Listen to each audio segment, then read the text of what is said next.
Kali ini, kita akan coba melihat doa yang paling sering diucapkan di dunia, Al-Fatihah, dari sudut pandang yang sama sekali berbeda.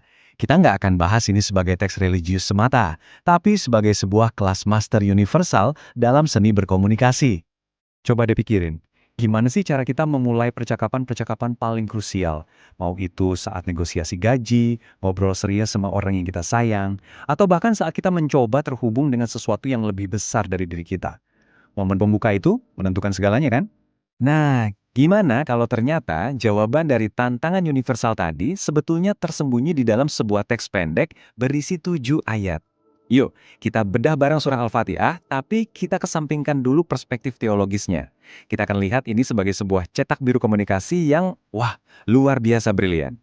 Oke, ini dia peta perjalanan kita. Kita bakal urai satu persatu, dari mulai membangun frekuensi yang pas, memperjelas posisi, menciptakan kedekatan, sampai akhirnya mengajukan permintaan. Setiap fase ini membangun fondasi untuk fase berikutnya. Mari kita mulai pembahasannya. Ide utamanya adalah Al-Fatihah itu bukan sekedar rangkaian kata, tapi sebuah protokol yang sangat terstruktur. Sebuah protokol yang ternyata bisa kita pakai secara universal untuk membangun koneksi apapun yang bermakna. Para ahli punya istilah keren untuk ini, yaitu komunikasi transendental. Intinya, ini bukan doa biasa, tapi sebuah proses interaksi yang lengkap. Ada pengirim pesan, ada pesannya itu sendiri, dan tentu ada penerimanya. Dalam konteks ini, manusia dengan Tuhannya.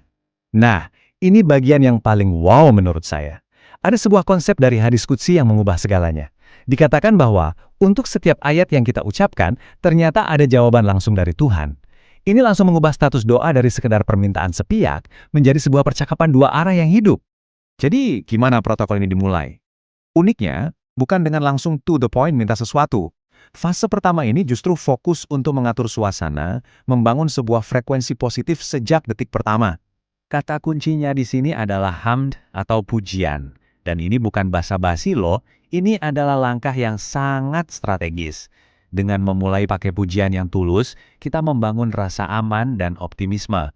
Ini seperti memberi sinyal kepada lawan bicara kita, "Hei, niatku baik." Dan itu menciptakan landasan yang kokoh untuk sisa percakapan. Dan di sini kita bisa lihat dengan jelas banget sifat dua arahnya. Lihat deh polanya. Setiap pujian yang kita berikan, langsung dapat pengakuan. Ini bukan lagi komunikasi satu arah. Ini tuh lebih mirip tarian, ada panggilan dan ada jawaban, yang tujuannya membangun hubungan dulu sebelum permintaan apapun diajukan. Keren banget ya? Oke, setelah suasananya enak dan hubungan baik terbangun, protokol ini lanjut ke langkah krusial berikutnya. Memperjelas dinamika. Karena komunikasi yang efektif itu selalu butuh pemahaman yang jelas tentang siapa berbicara kepada siapa. Frasa spesifik inilah kuncinya. Dengan mengakui lawan bicara kita sebagai pemilik hari pembalasan, kita sebagai pembicara secara sadar menempatkan diri dalam sebuah kerangka rasa hormat dan juga tanggung jawab. Poin pentingnya di sini, ini bukan buat menanamkan rasa takut ya, justru sebaliknya, ini untuk menumbuhkan rasa hormat dan keseriusan. Ini seolah-olah kita bilang, saya paham betapa pentingnya obrolan ini dan saya menghormati posisi Anda. Langkah ini penting banget untuk memastikan pesan kita nanti diterima dengan semestinya. Nah, sekarang kita sampai di titik baliknya, plot twist-nya. Ini adalah sebuah momen jenius dalam protokol ini, di mana seluruh dinamika komunikasi berubah total. Hanya dalam satu ayat. Coba perhatikan baik-baik perbedaannya. Di 4 ayat pertama, kita pakai sudut pandang orang ketiga. Kita berbicara tentang Tuhan. Lalu, tiba-tiba di ayat kelima, boom, ada peralihan. Bahasanya berubah jadi orang kedua, hanya kepadamu. Ini adalah perpindahan dari yang tadinya mendeskripsikan, jadi ngobrol langsung. Dalam ilmu retorika Arab, teknik canggih ini ternyata ada namanya iltifat. Dan ini adalah alat yang sangat kuat. Dengan beralih dari dia menjadi engkau, pembicara seolah-olah menarik lawan bicaranya jadi dekat banget, memangkas semua jarak psikologis, dan menciptakan sebuah momen fokus serta keintiman yang total. Ini adalah puncak dari fase membangun hubungan. Baru deh setelah hubungan baik terbangun, rasa hormat ditegakkan, dan keintiman tercipta, kita sampai pada tujuan utamanya, permintaan. Penempatan yang strategis ini memastikan pesan kita didengar di momen yang paling tepat. Coba deh perhatikan. Permintaannya itu fokus banget, bukan daftar keinginan yang panjang dan bertele-tele, tapi cuma satu permintaan inti, hidayah atau petunjuk. Setelah mempersiapkan panggungnya dengan begitu cermat, call to action-nya jadi sangat jelas, ringkas dan powerful. Dan cara permintaan ini dirumuskan itu brilian. Biar hasilnya super jelas, doanya nggak cuma bilang apa yang diinginkan, tapi juga secara eksplisit menyatakan apa yang tidak diinginkan.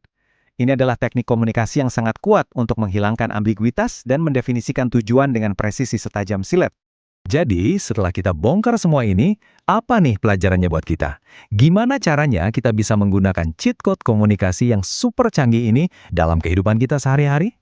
Nah, ini dia rangkumannya. 4 langkah sederhana yang meniru alur Al-Fatihah.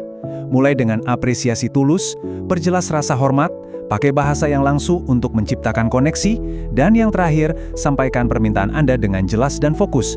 Ini adalah kerangka kerja yang bisa kita pakai untuk percakapan penting apapun.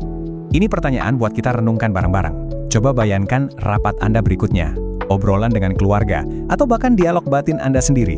Gimana kalau Anda mendekatinya bukan sebagai monolog, tapi sebagai sebuah dialog terstruktur yang memang dirancang untuk membangun koneksi?